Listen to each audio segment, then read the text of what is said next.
Anyway, it's Clark the Shark again. I got interrupted during Rush. But anyway, where was I? Oh, yeah. I was talking about Geddy Lee's vocals. Um, anyway, by the way, you guys, welcome to the Clark the Shark spectacular show for Friday, March 2025. This episode is being brought to you by Jerry Langford, who we all know is deceased now. But he didn't leave his kids any money, so I got mad. I abducted him. I had him held, if you will, until I got my show done on Johnny Carson. Then they let me out and all this shit. And then the rest is history. I'm #1 worldwide. Did 3 years in prison or something, or 2 years and 8 months. They let me out. And now I'm reviewing Rush. But where was I? Oh, yeah. Geddy Lee's vocals, you guys, are really good on just this one album. And that's because whoever recorded this doubled his vocals. They put a lot of effects and reverb and, oh, God knows what, vibrato and all kinds of shit gooped and heaped upon his singing. And so this debut album ain't bad. Still, you know, it's not exactly Robert Plant or Roger Daltrey. You can call him Robert Daltrey if you want, here on the Clark the Shit Show. But this was the debut from Rush. Long ago, you guys, 1974, 51 years ago. Now, as many of you know, Clark the Shark, shortish, let's say, 5'5", 5'6", not self-assured, not confident, not exactly loved, revered, regarded, respected, or any of that, but intelligent in a way, and with abilities to review the likes of Rush, the debut album, 1974, self-titled. And, dude, Rush went on to be a great, incredible band, mainly because of Neil Peart's drumming. Now, interestingly enough, Neil Peart is not on this album. It's a guy named John Rutsey. And I, Clark the Shark, ought to know because I'm from Torrance, Redondo Beach, California, the home of Ambrosia, you guys. Much like my band, the Greenhouse Effect GE, Ambrosia is infamous for maybe 1 or 2 hits at the most. Kind of a, 2-hit wonder, 1-hit wonder, something like that. And everyone says, well, Sharky, Brandy, are you making up your mind? Or you do that all the time? You got anything else, Sharky? Because you're starting to fucking remind us of Ambrosia. And I mean, after all, both of y'all are from Torrance, the South Bay, Los Angeles County, if you will. And I'm like, if you don't like it, right here on the Clark the Shit Show, I might pour Snarl in your dog's food. How you fucking like that, baby? Clark the Shark, 1-800-449-8255. And people are like, oh, well, I was just kidding, Sharky. Like, lay off, Garth. And anyway, you guys, Rush 2112. Now, much like Ambrosia from Torrance and or the Greenhouse Effect, this band could have been one and done. This is on like Moon Records or something, and this could have been the first and last album. But luckily for Rush, they had a little audition, and this guy in a Ford Pinto showed up, and his drums were all in trash cans. And I'll never forget, Alex Lifeson described it as, John Rutsey had diabetes or something, or stage fright, and he couldn't play anymore. Kind of like Anthony Phillips from Genesis. It's probably something like, dude, we're going to pay you $2 or so, like 2 cents on the fucking barrel or some shit. He's like, I'm out of here. Sharky, fuck that. I'm out of here. That's probably what really happened with John Rutsey. And Geddy and Alex are like, dude, we'll play. Dude, we don't care about the money. we'll jam. And then I don't know what happened, but somehow Rush got on Mercury Records, kind of a big label back in the day. And they held an audition. And a guy on a Ford Pinto showed up with his drums in trash cans. Just this weirdo. And Alex Lifeson was like, this guy's not cool enough to be in our band. Never mind that. That's like the fucking 50th thing wrong with this guy.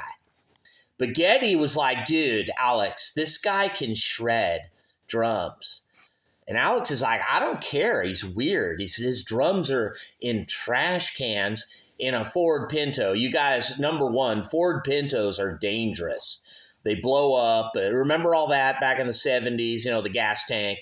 And so Neil Peart's toting around in a Ford Pinto, and his drums are all in like trash cans right here on the Clark the Shit Show.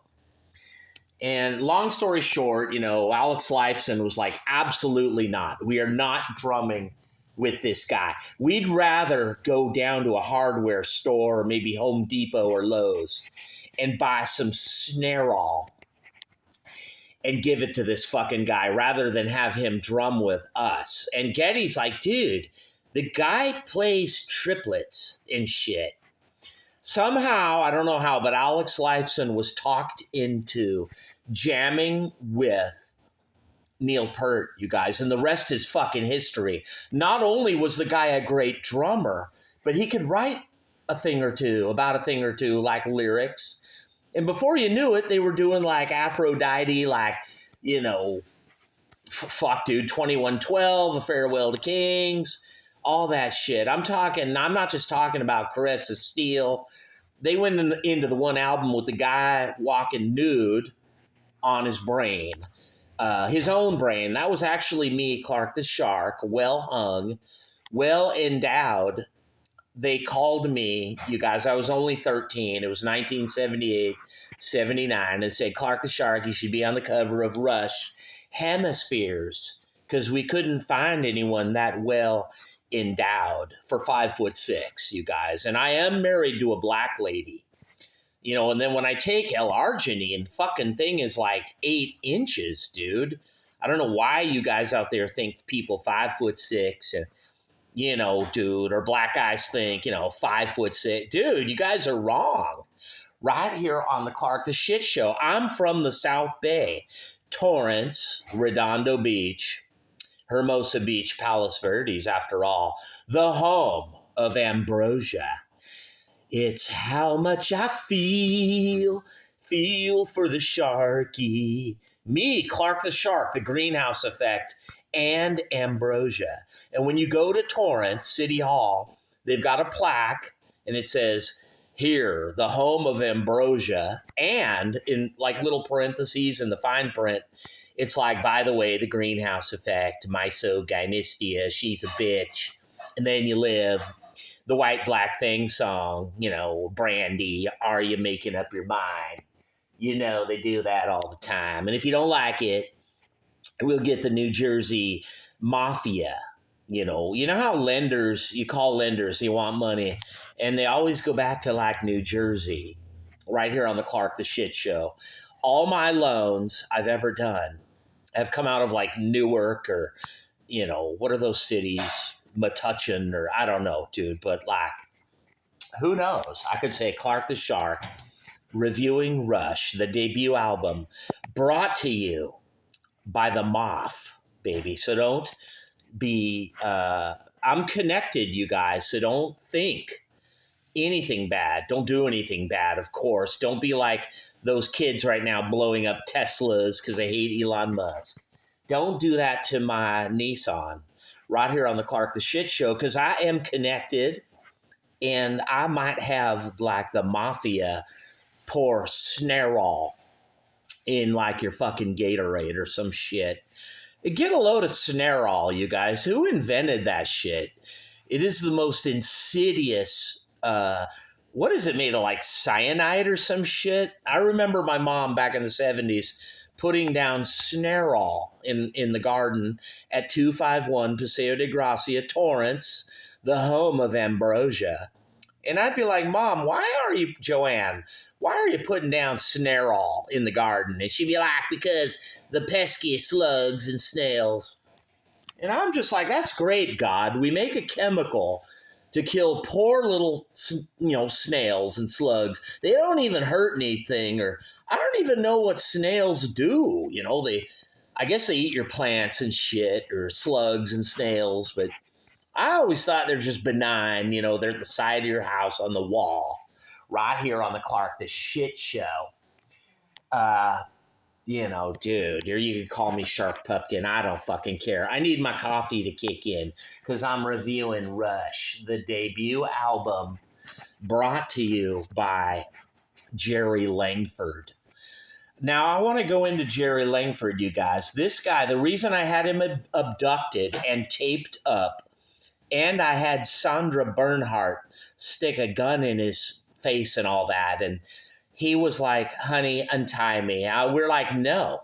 Sharky's going on Johnny Carson, and I'm gonna be king for a lifetime, Jerry. He worked so hard, you guys, to get where he is, Jerry fucking Langford. And then he dies, and he makes a will, like a living trust, where he leaves like no money to any of his 8 sons. He leaves all his whole fortune to one stepdaughter who ain't even his real kid. That's fucking Jerry Langford for you right there on the Clark the Shit Show. 1-800-449-8255. The Wolfman Jack on crack, motherfucker. The Sharkalama Ding Dong. Sharkadoodle Doo. Jerry fucking Langford leaves no money to 8 kids, all because they told the truth about him in like the National Enquirer or some shit, or get the fuck a load of. Well, the guy was America's funny man or something for 40 years on TV, movies, and all this shit. And the whole time he comes home and he's a fucking dick and a grouchy motherfucker to all his 8 kids who only wanted to love him. Get the fuck a load of Jerry Langford. And then he's like, you know what? I'm not going to leave any money to anybody except for my stepdaughter, Melinda. Oh, dude, you guys, Melinda. Oh, I got a name now, you guys. Clark the Shark. Don't make me elaborate on Melinda, baby. Right here on the Clark the Shit Show, where I'm reviewing Rush. Oh, baby, if I end up homeless, Melinda, or my fucking nephew bugs me about rent, sweetie. Oh, you dude, you don't even know me. I'm hidden in the shadows. I'm like in the background somewhere, kind of like Turd Ferguson on that show with Alex Trebek. Sean Connery is like, Trebek, your mother told me, don't put it in the R's, Trebek. Well, oh, Melinda, sweetie. Oh, don't get me started here on the Clark the Shit Show. 1-800-449-8255 Rush, the debut album, brought to you by Snarl, brought to you by the New Jersey, Newark connections that I have right here on the Clark the Shit Show. And if you don't like my review of Rush, well, you can fucking email me. And much like the government, the .gov, I may or may not return your email. I don't know. I probably will, you guys. I'm Clark the Shark, and I'm nice like that. If you want to send me money to PayPal or anything, dude, you do it here. But anyway, I'm talking about Jerry Langford. So the late, great Jerry Langford doesn't leave 8 or 9 sons a dime. And you guys are like, why would you kidnap this guy, Sharky? Shark Pumpkin, king for reality, king forever. I'm not just king for a night here on WABC Radio, where I'm ranked #1 worldwide, baby. I'm king for fucking eternity like God, motherfucker, because I kidnapped Jerry Langford because I don't like the fact people can be greedy motherfuckers, dude, and not leave their kids money in a trust or whatever. Even some people forge documents, I'm not going to name names, but they, add someone to a trust who ain't really in the trust, right here on the Clark the Shit Show, but I'm not going to elaborate on anybody in particular who might live northeast of Los Angeles. And, God, if you want to take a tractor trailer and, do some shit, be my guest right here on the Clark the Shit Show. And God's like, Sharky, stick to the topics. Stick to Rush. I'm not doing any tractor trailer work today. But every day, as we do know, Sharky, I do somewhere. And who knows? Next week in Mrs. Stately's garden, Sharky, it might be you. So be coy, Roy, right here on the Clark the Shit Show, 1-800-449-8255 from the golden EIB Sharkerphone. It's a Sharkerphone, baby, not a microphone, because it's gold, solid gold, not gold-plated, and it was given to me by Geddy Lee, Alex Lifeson, and Neil Peart, and maybe John Rutsey, too, where they came to my house and said, Clark the Shark, it's true, you are the greatest, the most informative talk radio we have ever heard here on the Sirius News Network. And I'm like, hell yeah, baby, because I'm reviewing Rush. And if you like my review, I won't mail you anything bad, certainly not a bag of Snarl. I won't do that. But I want to get back to Snarl. Back in the 70s, my mom, Joanne, was always putting down Snarl. And I was only like 7 years old, 1972, 73, 8 years old. And I'm like, Mom, Joanne, sweetie, be sure to wash your hands after handling Snarl. And she's like, shut up. I'd be running, with barefoot in the lawn. There's bees everywhere. I'm barefoot. You guys don't ask me how. Outdoors, barefoot with bees on the lawn and shit. Sometimes they stung me. And it was an experience right here on the Clark the Shit Show. I'm going to be perfectly frank and earnest here. But anyway, you guys, my mom was putting Snarl just all over the garden. And I remember I'm all, Mom, wash your hands. I was only 8 years old. And then my mom was in the kitchen sink with like the Dawn liquid blue soap. And she's like, there, I washed my hands. Are you satisfied, Sharky? I'm like, yeah, please, because you're making me food now, corn and shit on the stove. And I'm like, what? Come on. And also make sure to tell me to wear shoes next time. She's like, and just then, she slammed the door and left. But she did leave me with thoughts about certain things, which led me later in life to get into Rush, this album right here, you guys. Geddy Lee, Alex Lifeson, Neil Peart.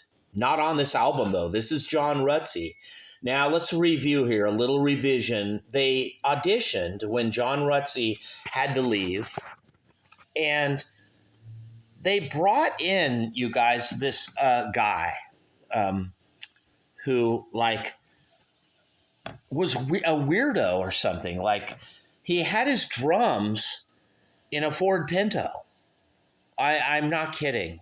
And as we all know, you guys, Ford Pintos are dangerous. They can explode. That's the part of the story that creeps me out the most is Neil Peart was driving he must have been poor up there in Canada, like Toronto or wherever, right here on the Clark the Shit Show, because who the fuck drives at the time, 1974, it was probably new and it was a hip car, but dude, you don't carry your drums in a Ford Pinto. I wouldn't.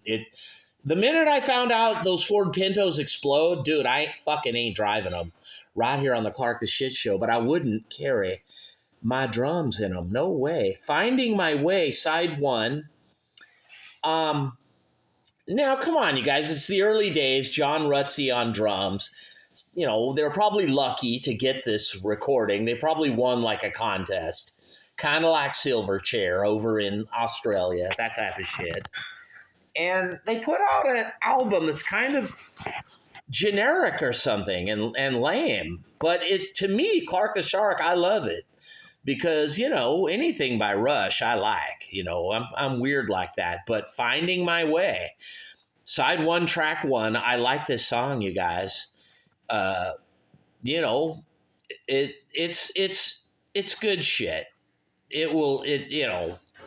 But then Need Some Love. I'm like, wait a minute, what are you doing?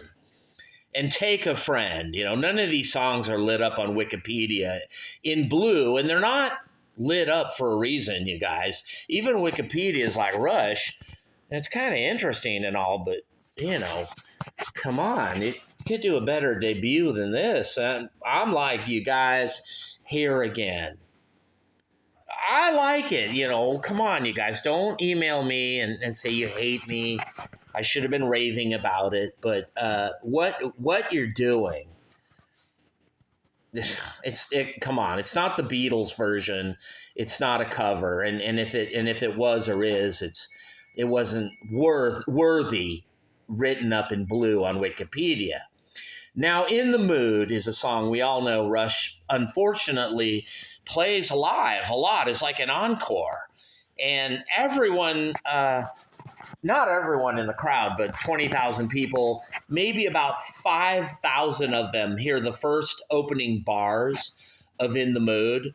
And they're getting up, and like say at the Forum in LA, and they're heading for the exits because they want to be, how in LA, like the Forum or Dodger Stadium or LA Coliseum or any of those arenas, the parking fucking sucks. You can't get in, you can't get out.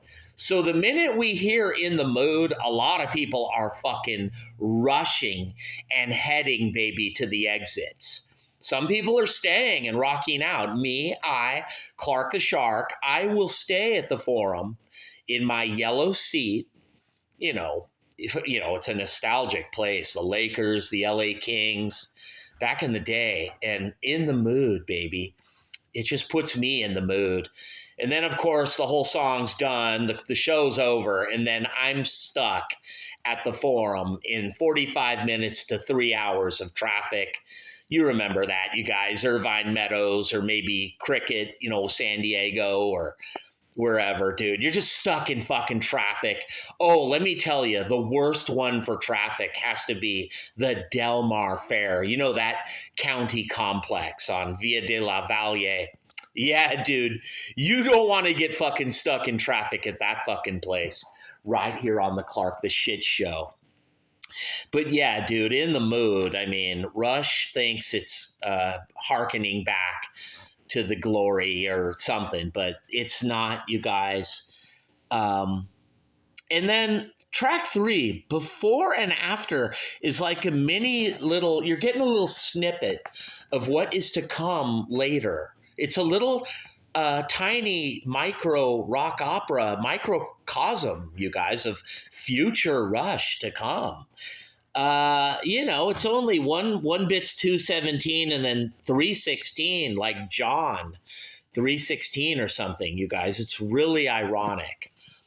Before and after, but you could tell Rush are being kind of clumsy. They're like, Geddy's like, someday we're gonna do rock operas, and you get a little taste here, you guys, just a little preview or something, or like a little overture of, not like a mini overture, not like the Who, Tommy, of what will be on the next album, you guys. And of course, 1975 with Fly By Night, they got that new guy from the Ford Pinto with the drums and the trash cans, and baby, like it was the beginnings of The Rest Is History or something for track 4, Working Man.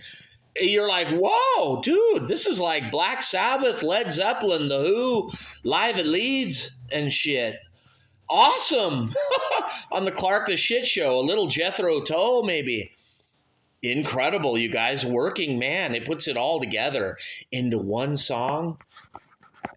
And dude, you don't really get a snippet of the Rush to come. This was one and done. A one-time fling with greatness or something. Working Man. We all know it's awesome. And because of that track alone, this whole album with John Rutsey becomes almost like a classic, you guys. Great song. Rush debut. I'm just, trying, you guys, to make it better than it really is. But it is kind of interesting. I listened to this and I'm like, I can't really see any future or potential This is going to be a one and done band with one album and they're gone. But then that did not happen, you guys. By some weird twist of God's fate, they met up with Neil Peart. And baby, they went on to become nothing like this debut album, you guys. They were concepts, rock opera like the Who, Tommy on fucking crack, baby, on steroids. Like Yes, John Anderson and Peter Gabriel with Genesis Foxtrot and Nursery Crime and Selling England by the Pound and Gentle Giant and Eloy and ELP Tarkus, ELP Brain Salad Surgery on fucking meth, you guys. Incredible albums, one after the other. Caress of Steel, 2112, Farewell to Kings. Oh, baby. Hemispheres with La Villa Strangiato, and you ain't heard nothing yet because Permanent Waves with Spirit of Radio and Moving Pictures. You guys don't go to the bathroom right now and masturbate in glory. I want you to stay here and listen to me. Don't go watch porn.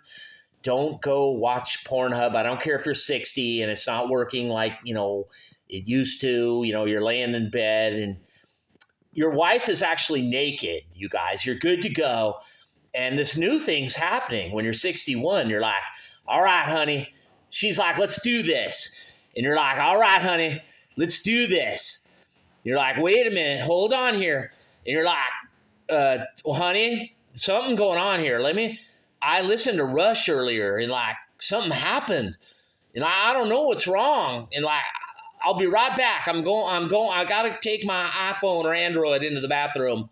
I'm not going to watch Pornhub. I'm not going to take a little blue pill. I'm not going to take any L-arginine. Don't worry. I will be right back soon. You guys, if you're going to make love, dude, if you're going to have sex with your wife, here is one recommendation. Don't ever listen to Rush within 2 hours of it. Because something weird happens, especially when you're 61, where you get all these feelings, like you're in high school, like you're 18 again. But like, I'm going to keep it a family show, you guys. I'm going to keep it clean. I'm not going to describe what happens down there. But like, nothing happens. 1-800-449-8255, the Shark Lamb Ding Dong Show. It could be the ghost of Jerry Langford coming back at me, Clark the Shark, and getting his justice and or revenge. Like, you kidnapped me, Sharky. I worked hard all my life to make it. And in one fling with Johnny Carson, you and Sandra Bernhardt kidnapped the great Swami, the immortal, Jerry Langford, who didn't leave a dime to his fucking kids. I had to do it, you guys. It was the right thing to do right here on the Clark the Shit Show. And now I'm being punished with by the ghost of Jerry Langford with male, I don't know what you call it, infertility or softness issues. It's at age 61. Where like L-arginine doesn't even fucking work, or like porn doesn't even work. Nothing fucking works. And I want to fucking go to a doctor and talk about this shit. That's embarrassing. Right here on the Clark the Shit Show. You guys, it could be a sign of serious shit like prostate cancer. Go get yourself checked. I better myself too, or maybe, Cologuard, like that box they mail to you where you give a sample of feces or shit in a box. I would do it, you guys. Check it before it gets wrecked. Right here on the Clark the Shit Show, where I was brought to you by Ambrosia from Torrance, California. You guys, it's a pretty boring town. Ambrosia is all they got. And me, yours truly, Shark Pupkin, king for a night, the immortal Swami, the incredible seer of seers, Dr. Shark Pupkin. Me, you guys, Rupert Sharkkin. I got here at WABC Radio, not through hard work, but because me and some accomplices kidnapped Jerry Langford.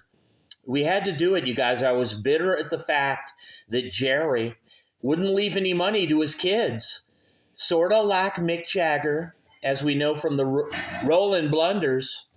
He's like, I'm with well, a billion, 1,500,000,000. My kids don't need me money. Jerry and Mick, believe me, they do. Right here on the Clark the Shit Show. Because if you're taking Uber or the bus, or you can't even afford Uber or the bus, you can't even afford the little blue pill, or like L-arginine at Stater Brothers or Sprouts or Henry's. 1-800-449-8255, the Sharkalama Ding Dong, Sharkadoodle-Doo, where I just reviewed Rush, the debut album where they didn't have the guy, Neil Peart, and his Ford Pinto and his drums all in trash cans with trash can lids. You guys, Alex Lifeson's like, I ain't gonna fucking play with this.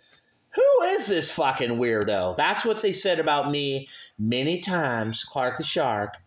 When I would go audition, try and make a debut in a band around Redondo, Torrance, San Pedro, Palos Verdes, Hermosa Beach, Lomita, and they'd be like, we ain't playing with this weirdo, Garth. Everyone says he's weird. He listens to Rush, the debut album, and I just reviewed it, you guys, and gave you the most important and ironic yet crystallized, informative review of the debut of Rush, Geddy Lee, Alex Lifeson, and John Rutsey, not Neil Peart. 1974, the debut album. And I like all the effects on the vocals. Neil Peart's vocals, they don't sound like a cat being raped with a red hot, like, cattle prod or any of that. It's good. I like these vocals. The songs are kind of mediocre, except for Working Man and In the Mood and a couple others. But overall, in general, on a scale of 1 to 10, I'd give this like a 7.3. How's that, you guys? Rush, the debut. Come on, you guys, I'm just kidding. I'd give it a 7.5. Right here on the Clark the Shit Show, I want you to buy this album at Amazon, Spotify, iTunes, everywhere they sell music tonight. If you're only 18 years old, right here in 2025, March 21, Friday, 2025, baby, I want you to buy Rush. And you tell them you heard the debut album right here on the Clark the Shit Show from the golden EIB Sharkerphone, not a mere microphone, baby. That's what Hannity and Greg Gutfeld and, Howard Douchebag, Mario Lopez, and Kevin and Bean, Kevin and Stryker, Mark and Brian, Joe Benson. Those guys are mediocre, baby. They speak into microphones. Not me. No way. I'm Clark the Shark. I speak into a solid gold EIB Sharkerphone. And I'm just telling you, the dedicated to Jerry Langford right here on the Clark the Shit Show and Ambrosia. And really, it was brought to you by Snarall. Clark the Shark. It was a rock opera today, baby. Much like the great albums of Rush. Yeah, dude, I want you to buy this music. Really, I do. Spotify, Amazon, iTunes. It's important to me because I remember 1983, being 18 years old, downstairs at, 251, Paseo de Gracia, Redondo Beach, Torrance. I would listen to punk rock, Black Flag, Circle Jerks, and all that shit. But I mainly liked Rush, the debut album. And I want you to buy it.